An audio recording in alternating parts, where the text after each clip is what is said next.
President-elect of Nigeria on the 10th of January 2022, Tinubu made his formal announcement of candidacy for president.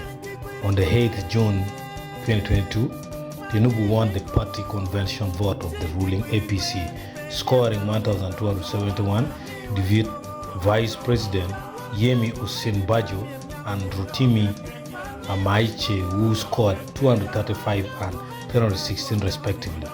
On the 1st March 2023, INEC declared Tinubu winner of the 2023 presidential election.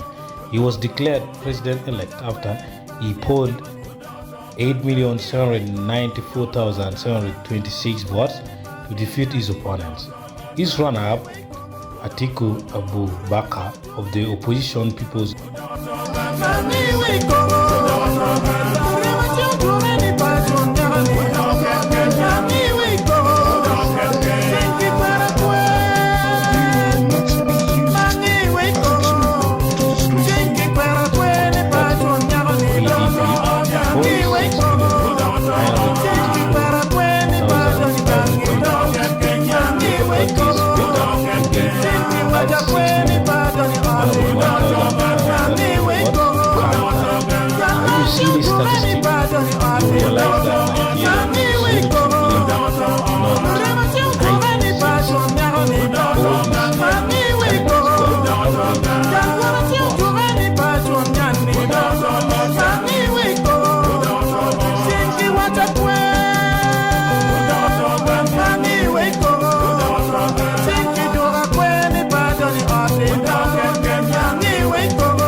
The reason as to why I'm going to look at the bad side of Tinubu is, of course, all the politicians always tell us the good things during the election. So it's time to also see the facts about him. This is a source from various sources, including US websites and Wikipedia. Number one, alleged illegal operation of foreign accounts. In April 2007, after the general elections, but before the governor-elect Papa Tunde Fashola had taken office, the federal government brought Tinubu before the Code of Conduct Bureau for trial over the alleged illegal operation of 16 separate foreign accounts. I repeat, 16 separate foreign accounts. The second one is allegations of corruption.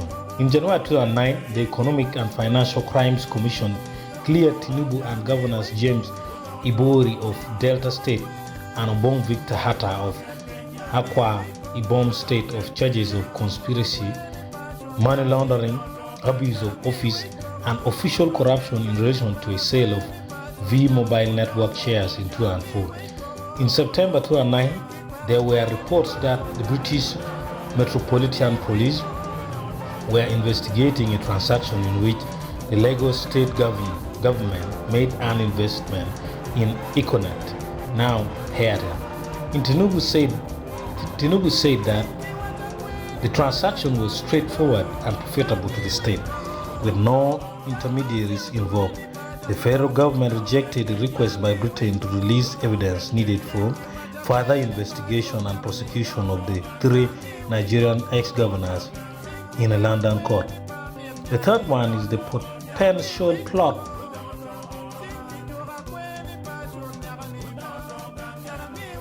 against him. The third one is a political godfatherism and hooliganism in Lagos State. Tinubu has been widely perceived as the godfather of Lagos.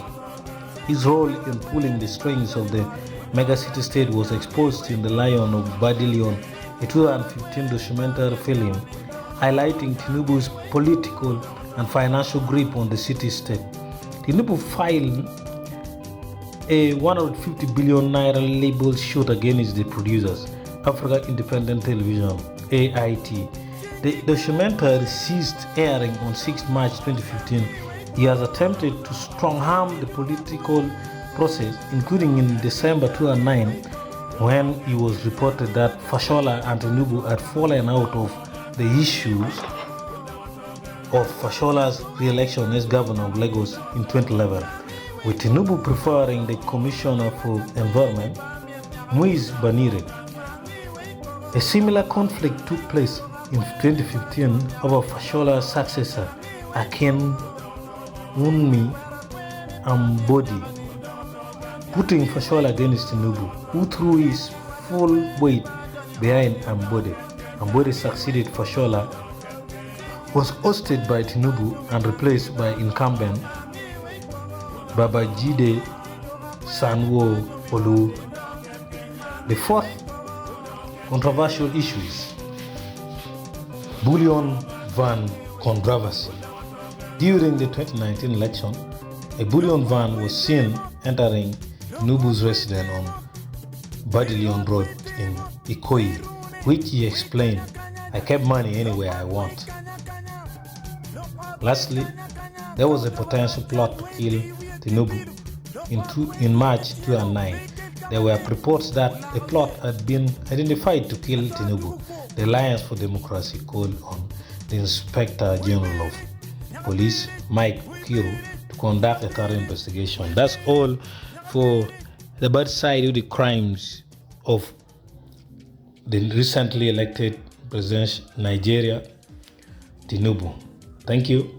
And don't forget to watch the video in the link which explains the meaning of the symbol on the cape of the president, Tinubu.